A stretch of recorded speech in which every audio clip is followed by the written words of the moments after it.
Hey, good morning, good afternoon, good evening, wherever you are. Scott Luton and Greg White with you here on Supply Chain Now. Welcome to today's live stream. Greg, how we doing? Sliding in on two wheels. Barely made it, but okay. If you've been with us earlier this week, folks, you may have noticed I've had some technical challenges.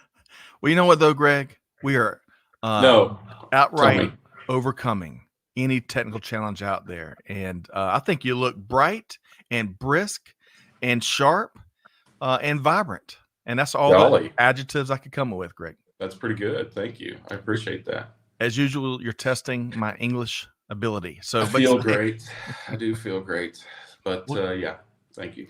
Well, you should feel good, at least for the next hour, because we're continuing one of our most popular long-running series here, Supply Chain Today and Tomorrow, with the one and only Mike Griswold with Gartner. Now, Greg, as you know, and as all of our regular listeners know, today on today's show, we're going to be sharing a few developments across global supply chain, really across global business, and we're getting Mike to weigh in with his valuable, one-of-a-kind take. Is that pretty accurate, Greg? Yeah. Yeah, of course. Of course. I mean, the great thing about Mike is he's been there and done it. And now he's talking to hundreds, probably thousands of people a year who are still doing it, either providing services or actually doing the supply chain thing, mostly in retail, which is so fascinating, so risky, right? So yeah, he's the voice of the industry, man. So usually I get to hang out with the smartest person in the room. Now I get to hang out with two of the smartest people in the room with Mike and Greg. So stay tuned, folks. We're going to talk about the automotive strike.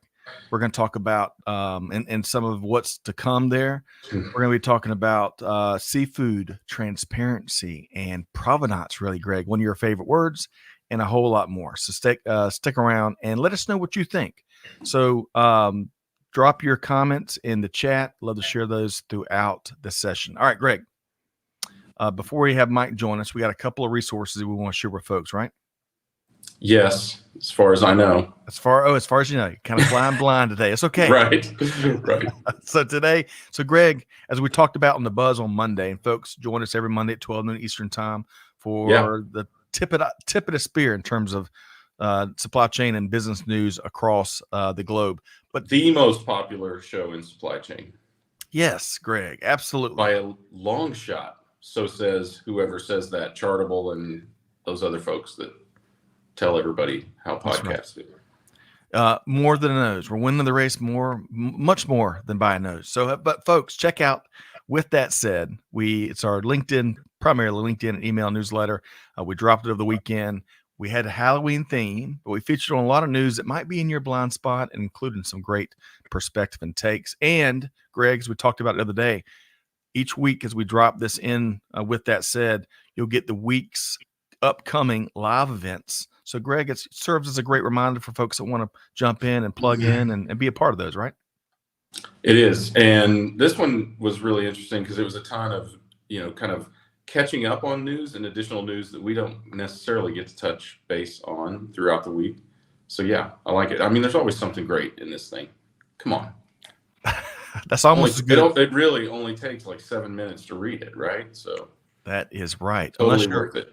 Unless you're a bot, and it takes you about 12 seconds. Yes. So, all right. Speaking of upcoming live events, especially for informative, data-driven events that's going to make you smarter, check out our live event tomorrow, where we're going to be rejoined once again by Bobby Holland over at US Bank and a practitioner from the transportation industry. And we're going to dive into the third quarter freight payment index for 2023. Greg, always informative, great discussions here, right?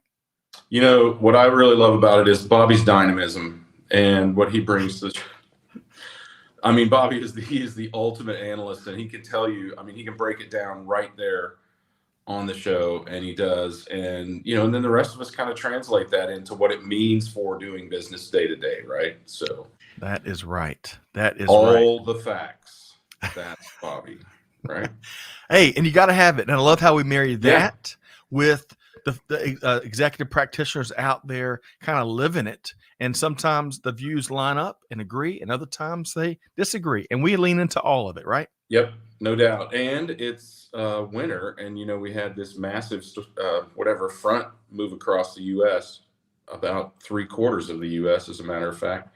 So I can't, and Bobby lives in upstate New York. I cannot wait to hear if he's covered in snow already.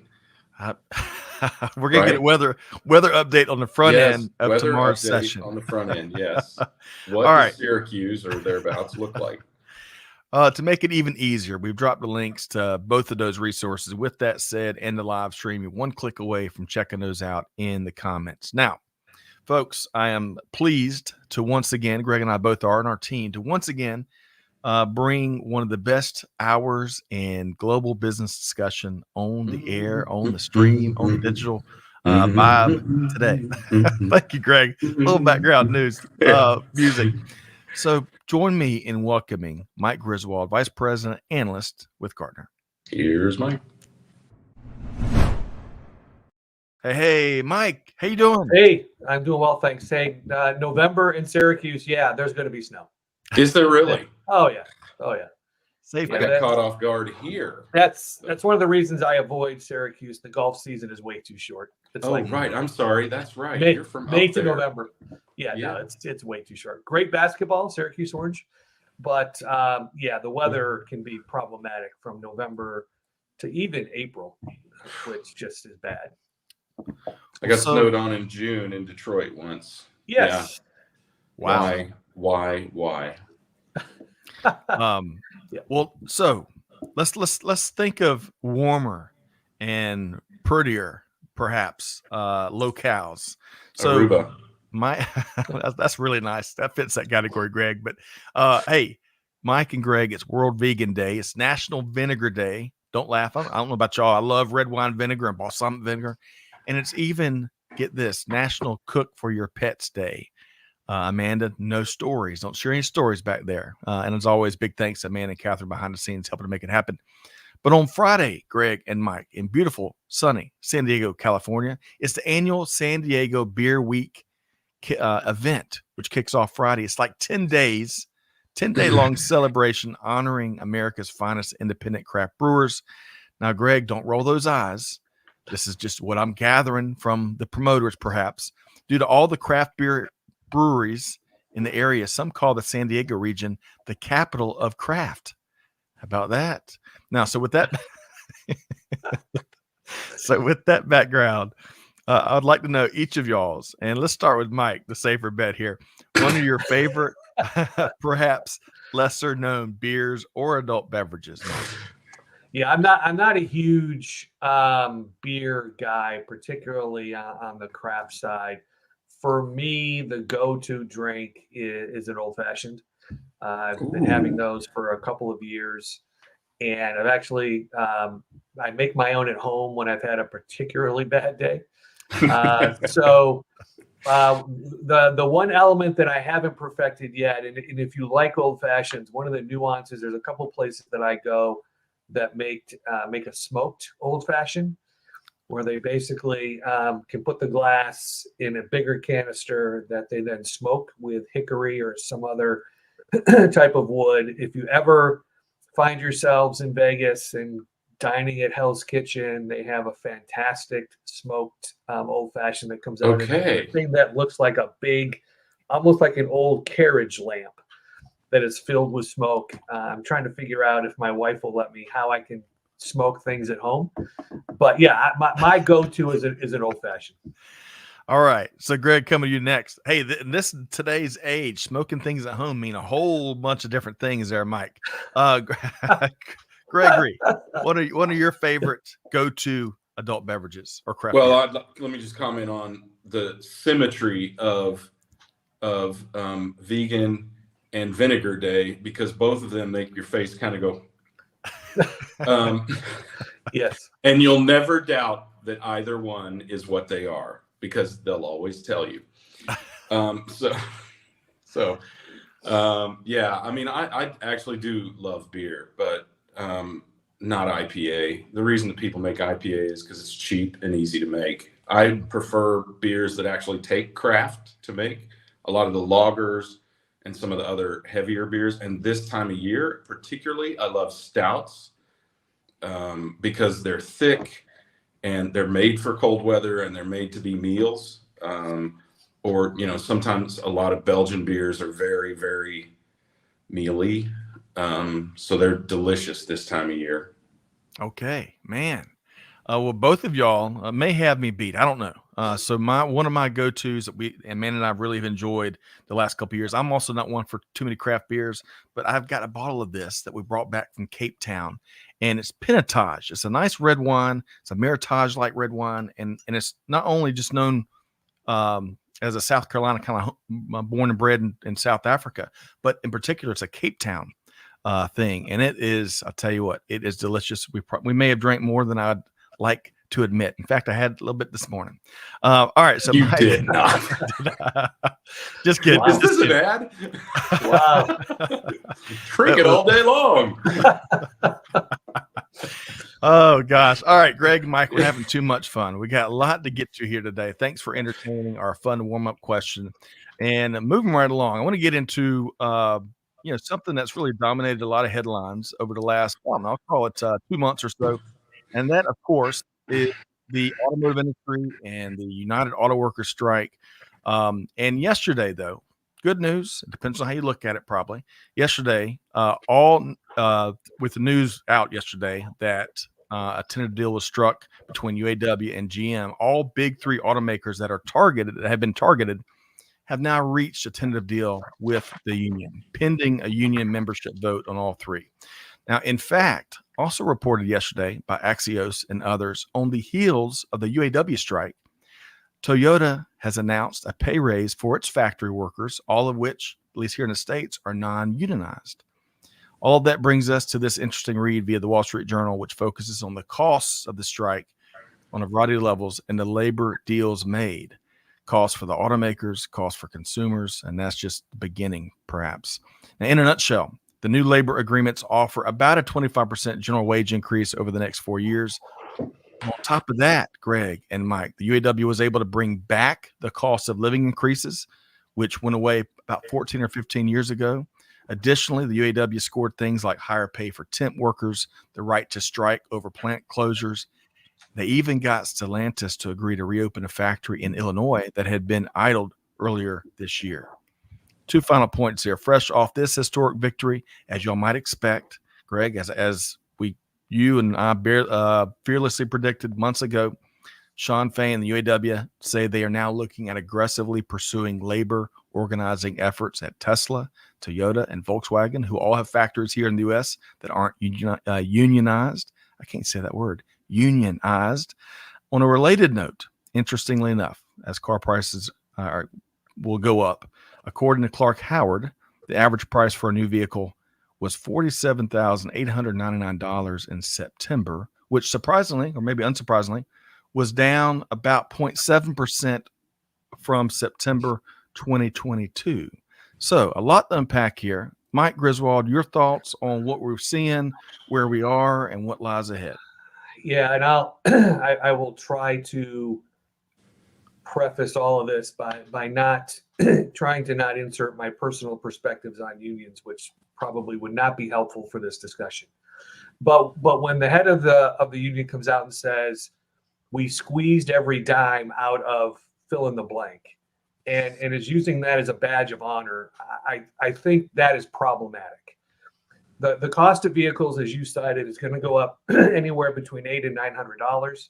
Couple that with interest rates that have gone up, it will be very difficult, or will become more difficult for people to buy those brands of vehicles with just those two conditions.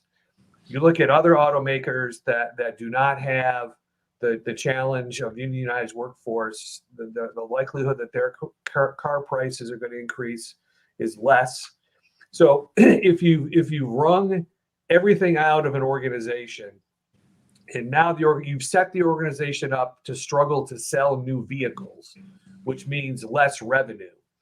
This, I think, we could classify as some people could classify this as a short-term victory for the workforce.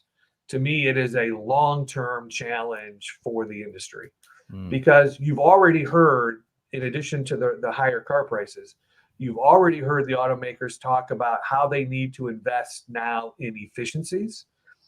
They're going to invest in automation. They're going to need to invest in other technologies that is going to limit the workforce. It just is. When you bring automation in, right, things will come out. And I think over the long term, right, strikes in those types of things are not the long-term answer, in my view. If you think about it from a supply chain perspective, we've done a ton of research on frontline workers, and I think there are probably things the auto companies could have been doing or could still be doing outside of the guidelines of the union around just, more flexible work, doing things around creating flexibility around shifts, right? Bringing some more opportunities for the frontline workers to have more of a say around the work they do and how they work, right? That's what our research suggests. People with these types of associates need to have an employee value proposition for them. But I think it needs to be driven by the organization and not dictated to them, which is where we've ended up now by the union. So I think in the short term, right, I saw in that article, jobs are now going to be pushing close to $80,000 a year. I'm not making a value judgment on whether those people should be making $80,000 a year. I think everyone needs an opportunity to make a living that can provide, a good standard of living. However, I believe that these arrangements are not going to be helpful in the long term for the auto industry. And whether we end up here again in several years, or whether we end up with companies struggling to sell vehicles because of these constraints, right? That's the world we live in. And a lot of this, last thought, is a lot of this is outside of the control of supply chain. Right now, the supply chain has to react to this with things like automation and efficiencies. So, to me, it's a short-term win. I don't think it's a long-term. It's not a good long-term outcome, in my view. Well said. All right, Greg, your take. Buckle up.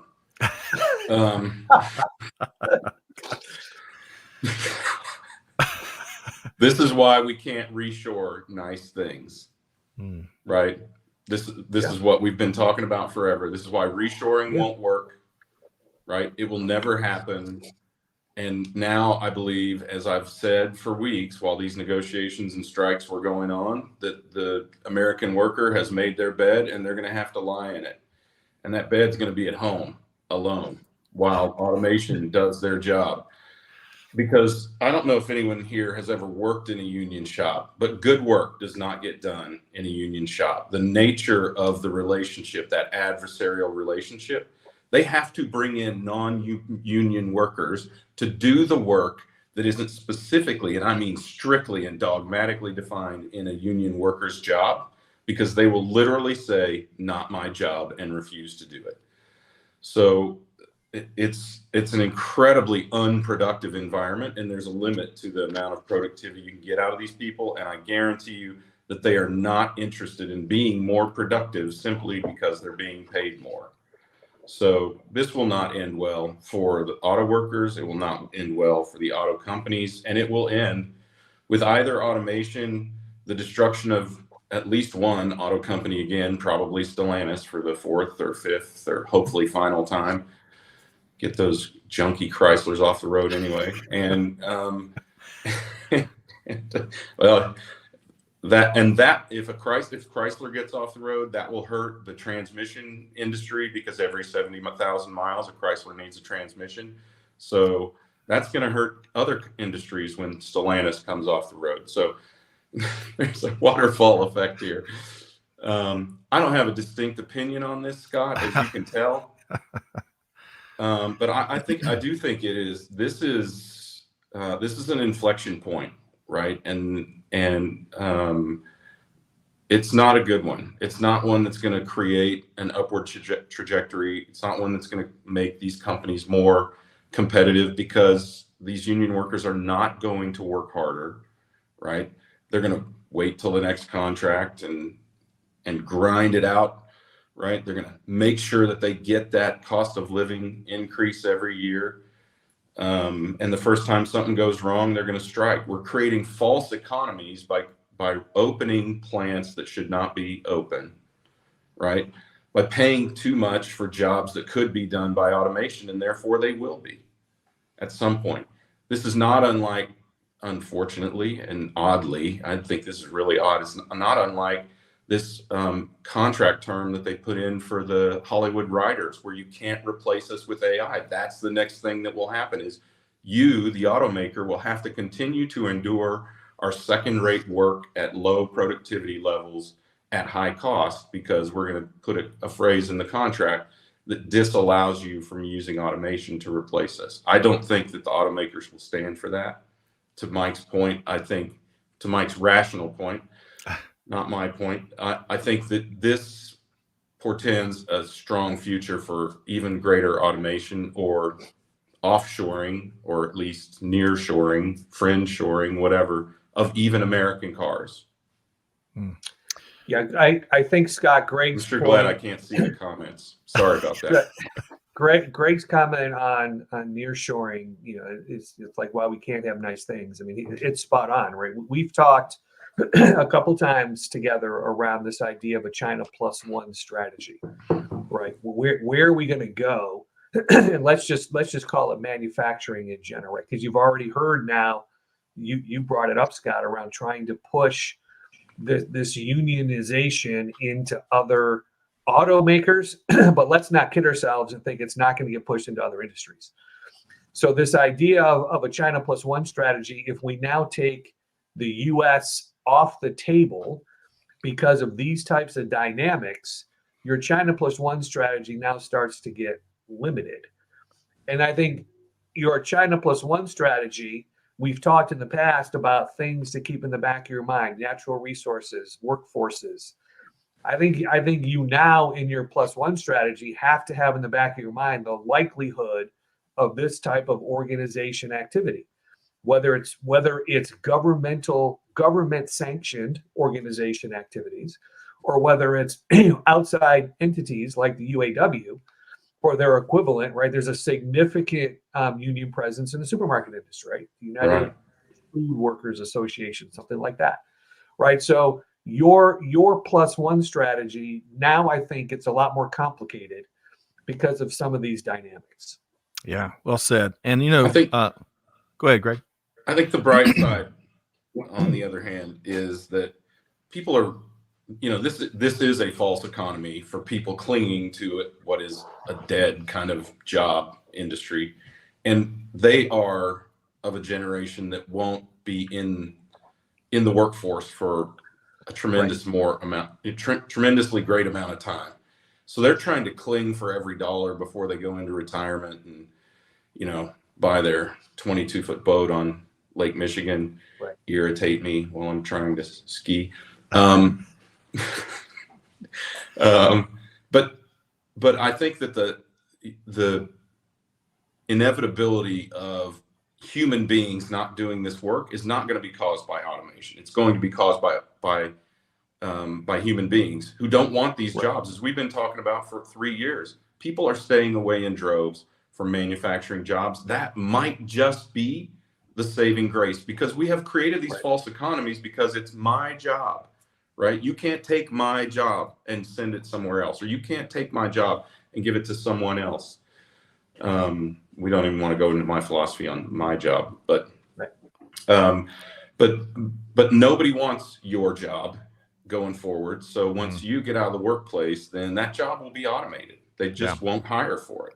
So it'll be kind of I think that could get, Mike, the car companies back into competition if enough of these people retire by 2028 or so, and they just don't replace them with human beings. They replace them with automation. Right. Yep. Agreed.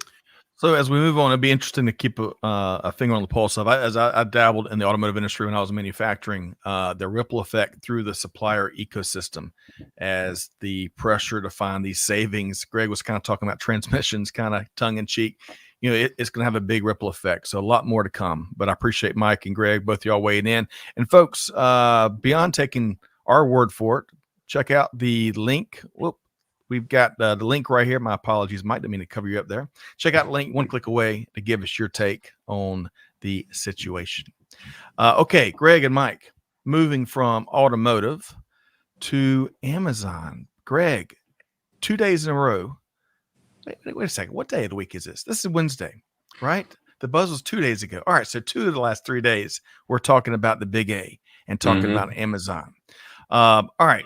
So Amazon's made some big shifts with its fulfillment strategy this year, as reported by Supply Chain Dive. The Big A shifted its fulfillment network strategy from a single national fulfillment center in the U.S. to 8 distinct regional centers.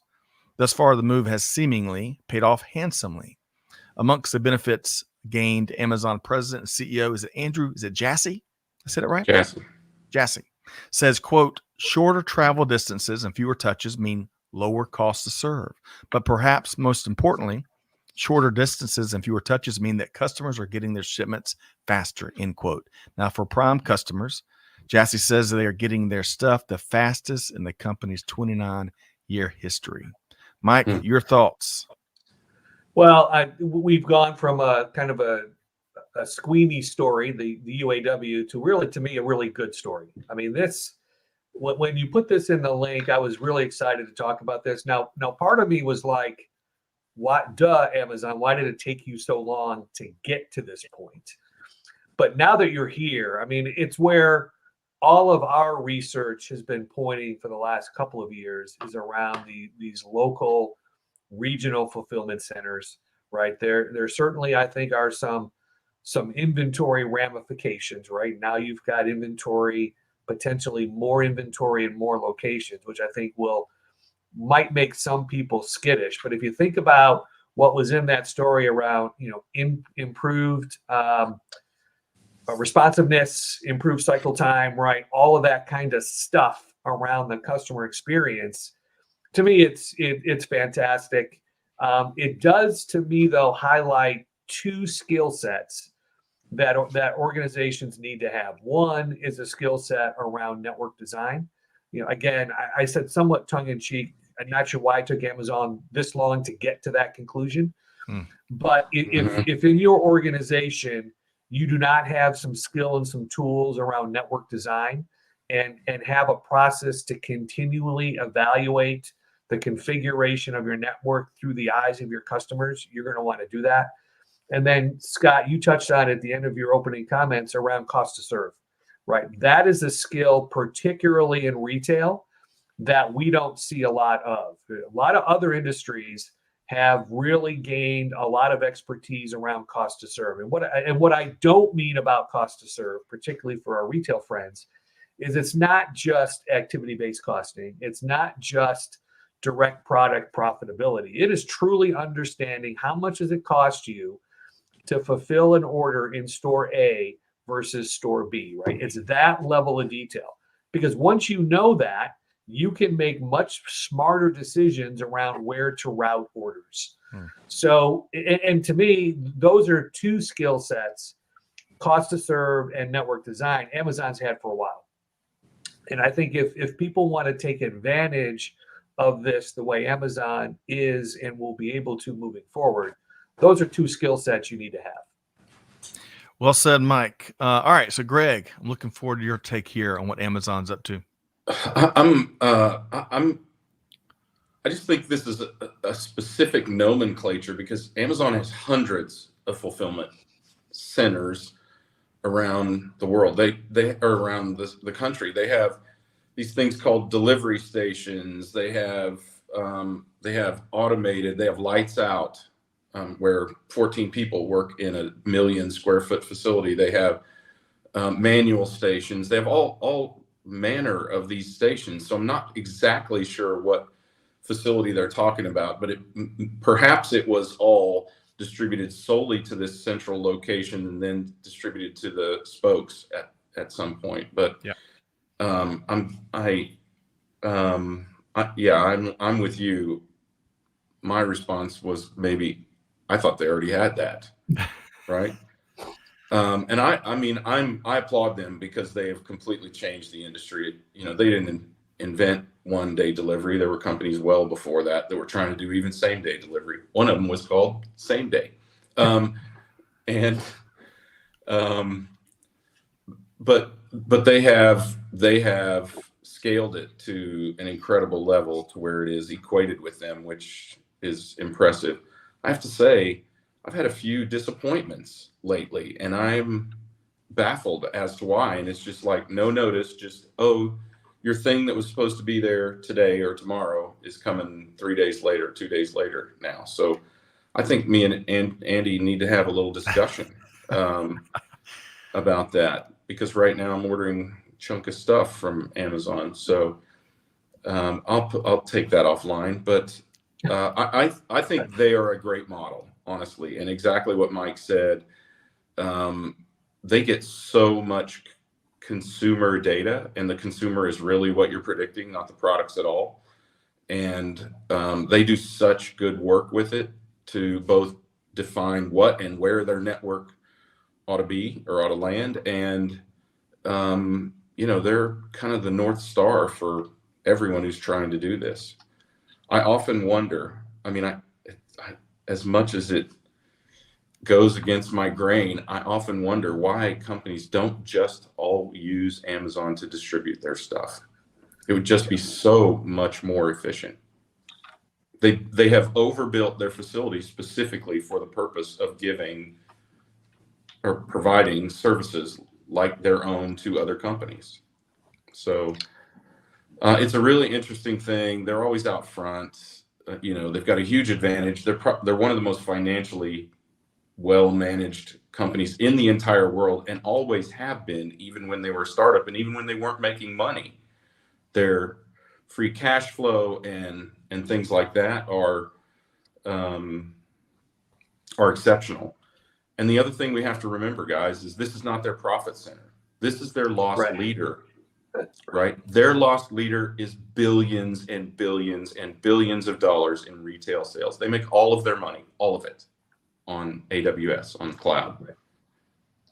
Yeah, I agree as usual with Greg's observation. It is a bit of semantics, which I think everyone knows. I'm not a huge fan of arguing semantics, but Greg is spot on there with this idea that it is, I think, about, to some degree, the vocabulary, right? Because I have 15 miles away from me, they built 2 or 3 years ago a big Amazon fulfillment center, right? It's probably not one of these 8, but if you go back, several years ago, right, they had one large facility in 52 of the biggest U.S. Cities, right? So it's not like they haven't been doing it. Part of me thinks this is Amazon wanting to continue to educate the market around the capabilities they have as a supply chain. Maybe, Greg, to your point, maybe as a way to start to plant the seeds around, let us be your fulfillment arm, right? Yeah, could be. Let us be your last mile type of partner, right? And talking more about that. And I also think, let's be fair around this, right? Not all the press we read about Amazon is positive. So I think, what they also might be trying to do is start to put some positive stuff in the bank for when we get the next story about how they treat their workers, not the best. Right. But I'm also a big believer in giving them credit when, to your point, Greg, around the excellence of their supply chain as a company with a part of the business that is not where they make all their money. It's another great point, Greg. It's not this part of the business, but it's 9 zeros probably, right? If I do the math right, at least 9 zeros that happen on this particular part of the business. And I think, we have to acknowledge also that this is a company that got into logistics, whatever you want to call it, this aspect of the business in 2014. Why? Yes. Because the post office, UPS, and FedEx failed them during peak season. They said, we'll do it ourselves. So, and they have done it so much better than traditional parcel carriers, 3PLs, fulfillment companies, all of those, whatever you want to call them, that accumulation of services. They have done it so much better, particularly for themselves, but even for other organizations. And in a relatively short time, they have built one of the greatest supply chains in history. I mean, Greg, it's amazing when you think about the head start that, I mean, don't get me started on the post office, but the head start that the post office had, the head start that UPS and FedEx both had, Yeah. DHL and others, that the head start that they had. I mean, Amazon, despite, whatever, because I know Amazon, can elicit some very visceral responses similar to Walmart in some people. But if you look at, to your point, right, 2014, they basically have nothing. The post office has been around for, I would argue maybe too long, but it's been around a while, right? Amazon's fantastic at identifying something that's not working and inserting themselves into the ecosystem.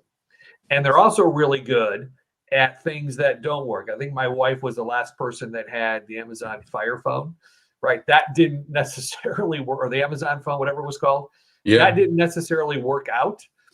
But they're really good at punting things that don't work. So they are a great supply chain, and there's a lot we can learn from them.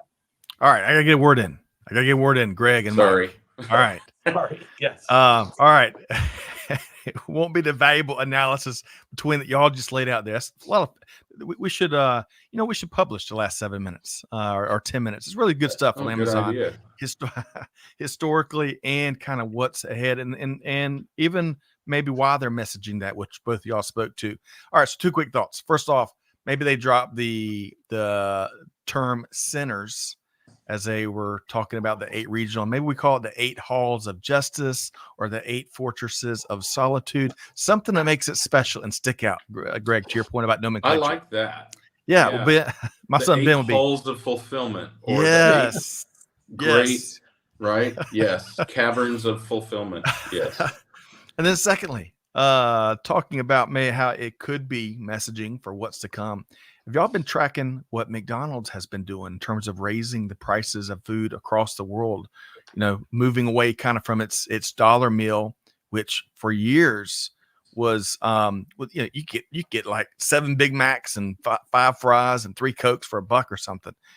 That's been some interesting trends when it comes to McDonald's, and so we'll see what's to come with Amazon, what they could be announcing that they maybe use this news as a counterbalance. But nevertheless, let's keep driving. And Gino, great to have you here. Great conversation as always when Mike visits. Thank you for that, Gino. Hopefully it's okay when Mike's not with us too. But I'm sure it is. I'm sure it is.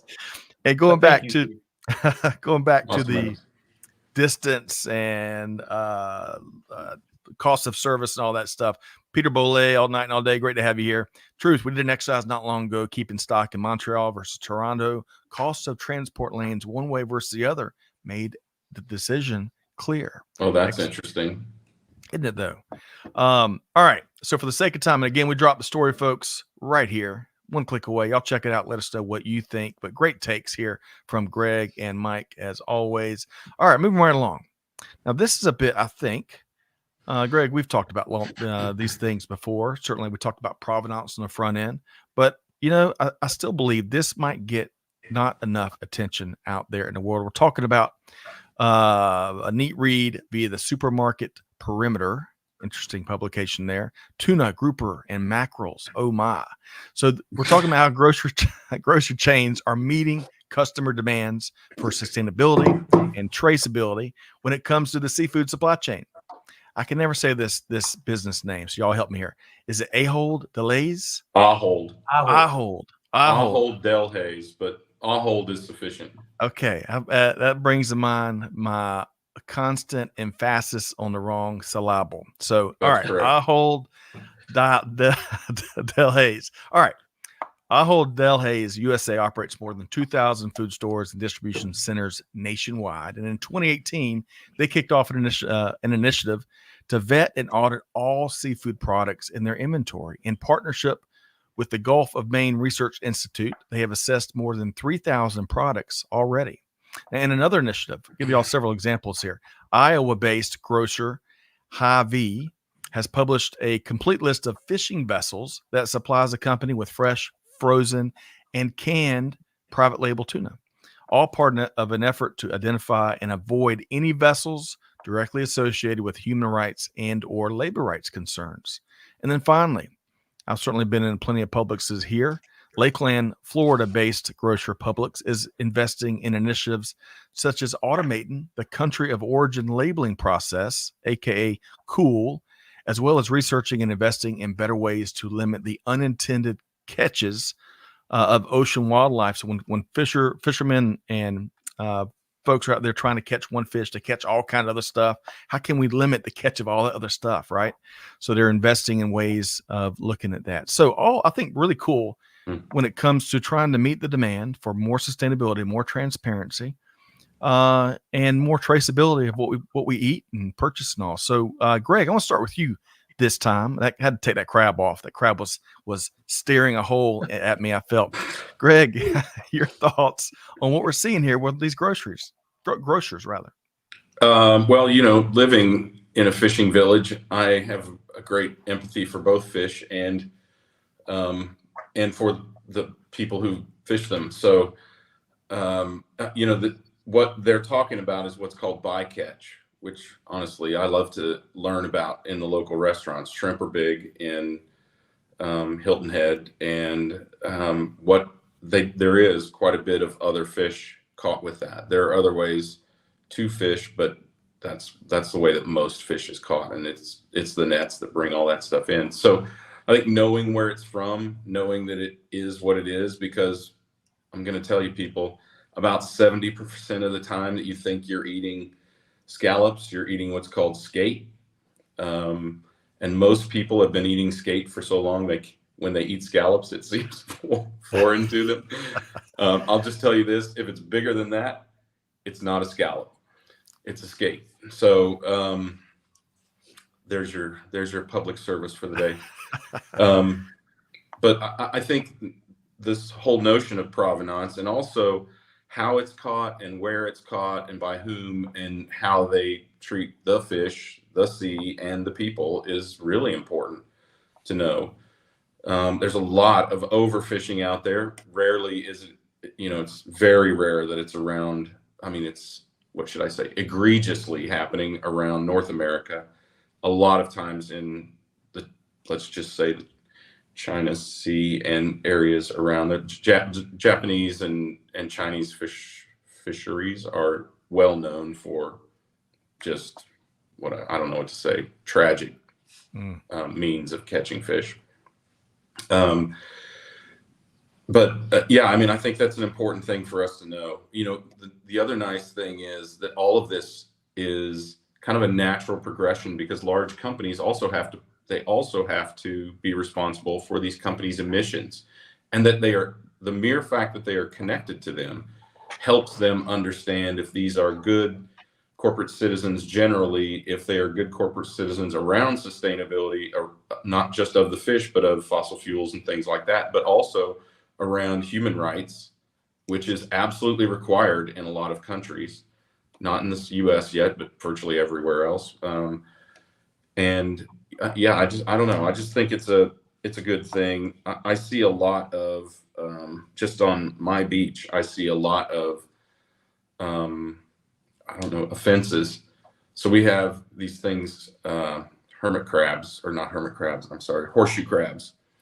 And I was invested in a mutual fund, not a mutual fund, an ETF that had this company, James River Company, that does this just terrible way of fishing that kills too many of them and that sort of thing. And when they drag nets across them, when the shrimpers move inland a bit in the fall, in September and forward, they tend to disrupt these horseshoe crabs quite a bit.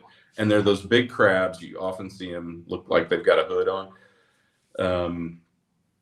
And they're kind of rare and special creatures. They're leftover dinosaurs. So right. That's my litmus test. Do right by the horseshoe crab. And of course, critical for the healthcare industry. Speaking of horseshoe crab, they're trying to find better ways of using its blood without killing the creature. Yes. The best way, just as long as we're on that topic, Scott, is that there are sufficient synthetics to handle the demand for that. But the James River Company has too much invested in using the blood of these crabs. So they have all this government intervention to allow them to continue to do the business by using the crab's blood rather than creating the synthetics like competitive companies are doing. Okay, that was a twist. I'm gonna have to dive into that and more at 11. What interesting. And Greg, really appreciate that perspective, and especially your firsthand view down there in Hilton Head Island. Literally. Yeah. Yeah. Mike, your thoughts when it comes to the seafood supply chain? Yeah, I think we're definitely seeing more and more of an emphasis on this, particularly by retailers. I think, though, to Greg's point, that this needs to be part, though, of a broader sustainability story, right? So, it's great that you're focused on the responsible seafood side of this, but if you're doing nothing on your transportation fleet, say to drive less miles, right, or to do something around electrification of your vehicles, or whatever else it might be, human trafficking and human relations type of stuff, right? Then it's not a complete strategy. So I definitely am for this approach to sustainability. I think it's also interesting because I think companies, as I mentioned, it's need to be part of a more broader, more comprehensive sustainability strategy, which I don't know that some of these companies could actually articulate it outside of what they're doing around the seafood industry. But I also think you have to kind of know your customer base, right? Because there is a growing number of demographics that actually care about this and actually potentially are willing to pay more for sustainably sourced whatever. We're talking about seafood. It could be beef. It could be whatever. Mm-hmm. But you also rightly or wrongly have a demographic that says, look, I just want to pay $1.99 a pound for shrimp. That's all I care about, right? So I think organizations just need to understand how much do they want to push this with their customer base. Yep. But I also think, and Greg, great comment around scallops versus skate. We have a couple of really nice seafood restaurants here, and our servers are very well educated on the seafood, where it comes from and all that. The reason I share that story is because supermarket retailers are going to need to, if they're not doing it now, they need to invest in the store associates, because that's where the questions are going to come. Mm-hmm. The questions are not going to come via email into some corporate communications. They're going to come to the seafood person who says, explain to me now how you're harvesting these crabs. Tell me, how are you doing it? And you've got someone making like $18 an hour, right? Who's, I don't know. I just go in the back room and pull it out. Right. They come in a box. Come in a box. Yeah, the boxes come 3 days a week. So, sorry, I don't mean to make light of that. But if you look at some places, I'll use Wegmans as an example, that I think does a really good job of educating their fresh food associates, everything from recipes, which I think is as important, but also to the nature of how stuff got from where it originally lived to now it's in the cooler, right? And I think retailers miss an opportunity to kind of reinforce that sustainable story if your store associates cannot play that back for people, because that's where the questions are going to come from. Yeah, well said. It's a good catch. Right. Good catch. Great catch. So to speak. Yes. I didn't mean it that way. Sorry. Come on. You did. It was good. I didn't. All right. So a couple things here. On a more serious note, Karai Koze, great to see you, Karai. Going back to those fishing vessels that grocer was publishing a list of. Karai says the New Yorker is reporting that China forces minorities from Xinjiang to work in industries around the country, as we know. As it turns out, he says, this includes handling much of the seafood sent to America and Europe. Thousands of tons of seafood imported from factories using forced labor continues to enter the U.S. Man. All right. And then on a much, much, much lighter note, Greg, going back to your comments, old Peter Bollet was hoping, as he says, you'd move into a Forrest Gump, Bubba Gump shrimp tirade, popcorn shrimp, fried shrimp, shrimp cocktail. So, Greg, I know you could do that. Soup. shrimp etouffee. Right. That's about all there is. Yeah. I declare. There you go, Peter. Yeah, that's good. So much to this story, and so much, kidding aside, serious issues that we're going to have to address. But the good news here, Greg and Mike, is y'all might hopefully agree, with transparency and sunlight, comes the knowledge and the ability to recognize these issues and then do something about it in an informed manner. And that's so important. Yeah. Agreed. Okay. Greg and Mike, this has been what a great conversation. So before we wrap, I got a couple final questions from Mike, and then we're going to get Greg's patented key takeaway of the day. All right. So Mike, again, appreciate you joining us here on the first Wednesday of each month. This happens to be the 1st of November, even though I did get my dates confused, I think, early in the first part of the show.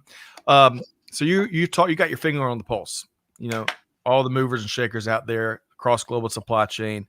Really enjoy your work at Gartner, you and your team's work. I know you're a big proponent of, hey, I stand on the shoulder of giants. You got a great team there.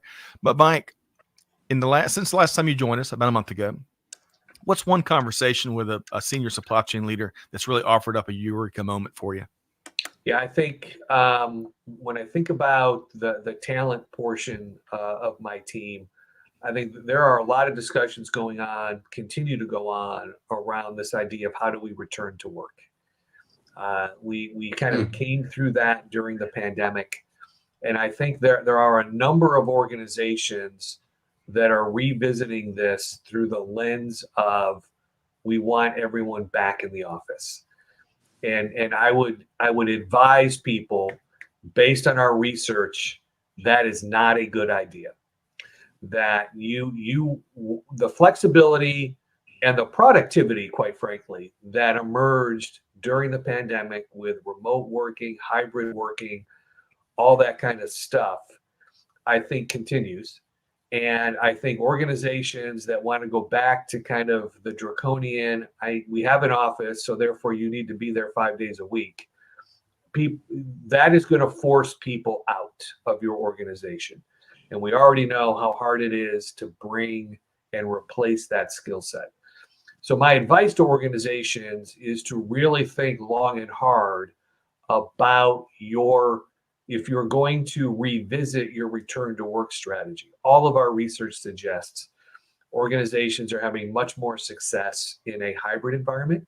Hey, we have a building, right? Here are 3 or 4 use cases that make sense for you to come in and work together, right? And if that's 1 day a week, 2 days a month, whatever it might be, this building is here for you.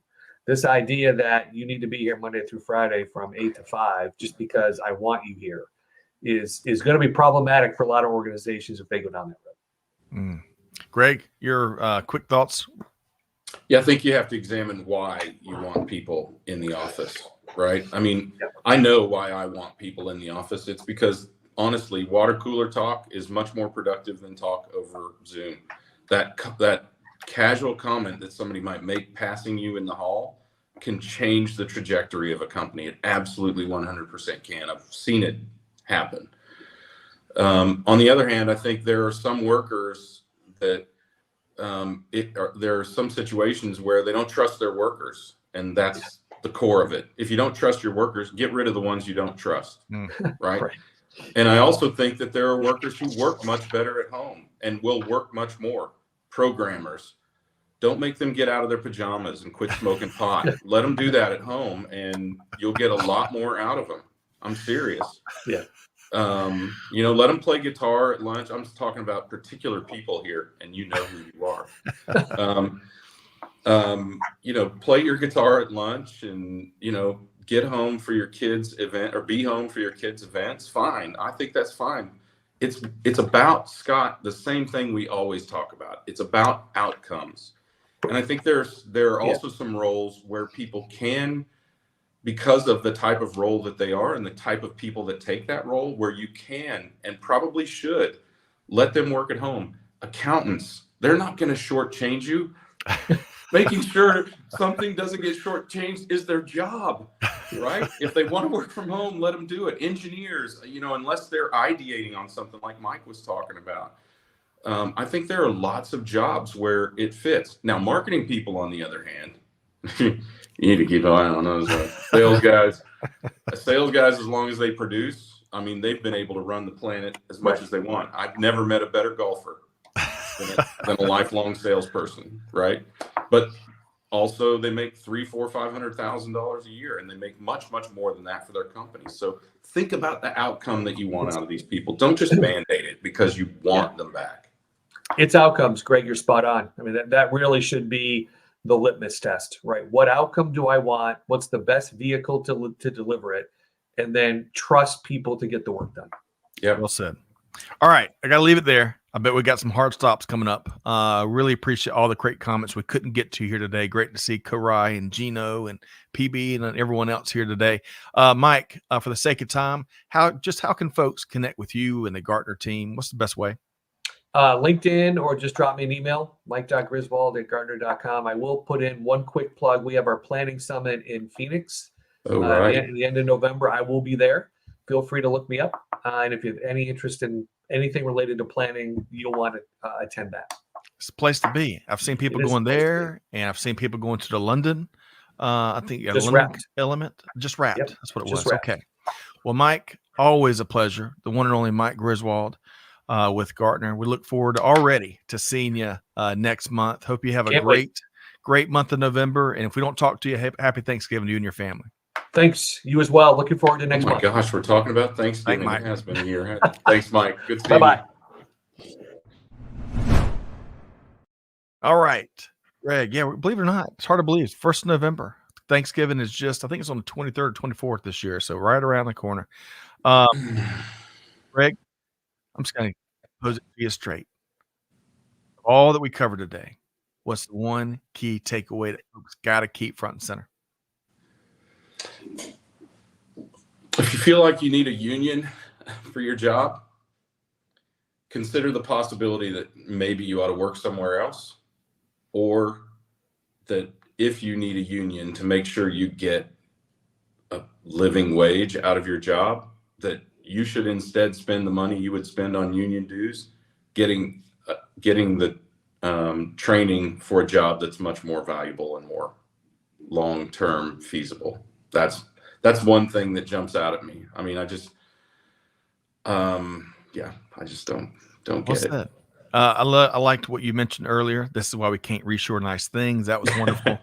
Mike Griswold said that these wins are short-term wins for workers, long-term challenges and losses perhaps for the automotive industry. I thought all of that conversation was that, and the Amazon actually the whole day today I thought was a really good one that hopefully. Well, I mean, you brought Mike Griswold, right? That's true. We brought Mike Griswold on the show.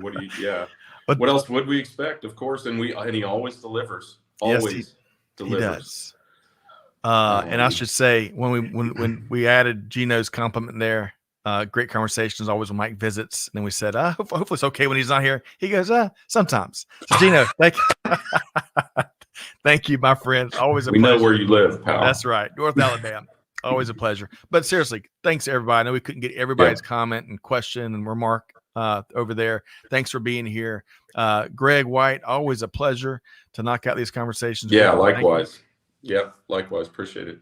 All right, folks, the onus is now on you. Take a nugget.